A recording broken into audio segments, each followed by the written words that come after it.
Selamat datang dan selamat bergabung dalam mata kuliah Pajak Pertambahan Nilai 1, pertemuan yang keempat.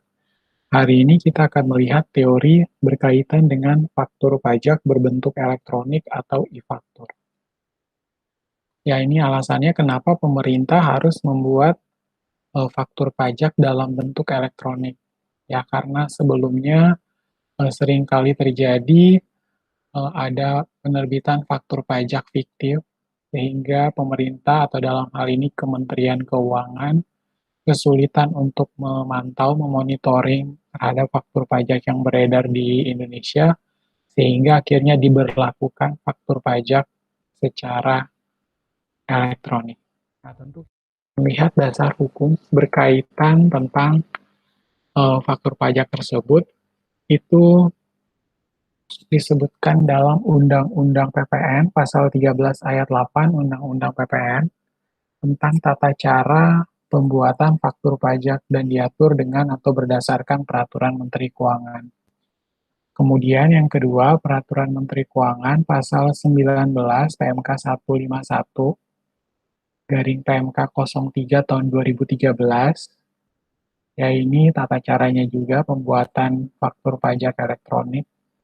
Selanjutnya di bawahnya ada Peraturan Dirjen Pajak, yaitu Peraturan 16 PJ tahun 2014. Ya, di sini berkaitan dengan membuat faktur pajak elektronik dengan aplikasi atau sistem Direktorat Jenderal Pajak saat pembuatan faktur pajak elektronik dan faktur pajak. Nah, ini juga diatur dalam Peraturan 17 tahun 2014, perubahan kedua dari Peraturan 24 PJ 2012. Selanjutnya di bagian bawahnya lagi ada keputusan Dirjen Pajak, yaitu keputusan 136 PJ 2014. Di sini adanya tahap pelaksanaan atau implementasi e-faktur. Yang pertama 1 Juli 2014 itu dikhususkan untuk PKP tertentu. Lalu yang kedua 1 Juli 2015 khusus untuk PKP Jawa dan Bali. Lalu 1 Juli 2016 seluruh pengusaha kena pajak. Nah, definisi dari faktur, ya, faktur pajak ini merupakan bukti pungutan pajak dalam hal pajak pertambahan nilai, yang mana dibuat oleh pengusaha yang melakukan penyerahan BKP atau JKP atau jasa kena pajak. Nah, itu tertera di dalam pasal 1 angka 23 Undang-Undang PPN.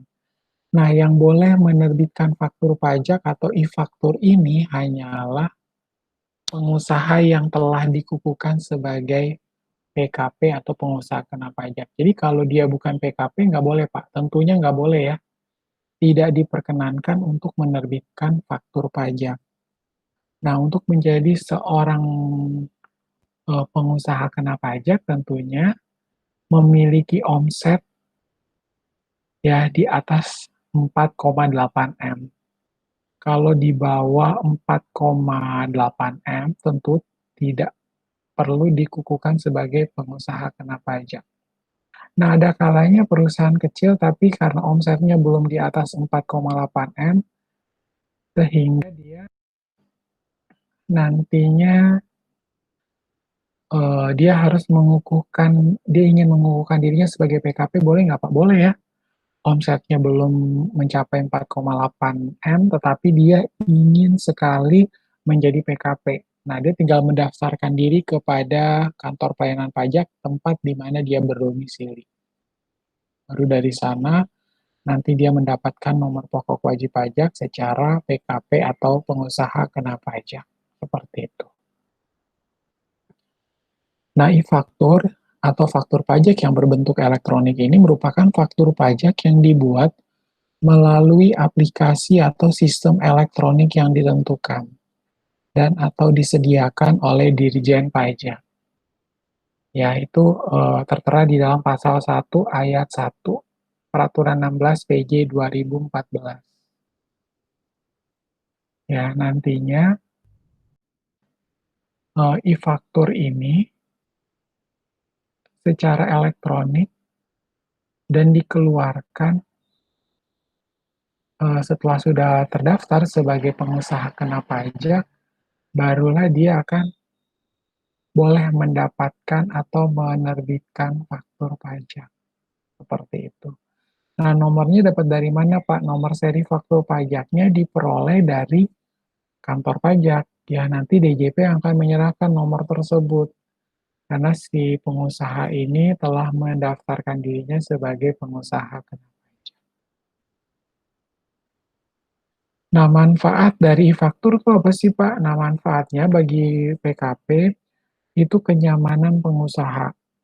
Lalu, dalam hal kenyamanan pengusaha ini, karena dia hanya membubuhkan tanda tangan elektronik, nggak perlu tiap kali keluar, itu harus ditandatangani, lalu tidak perlu melakukan print out.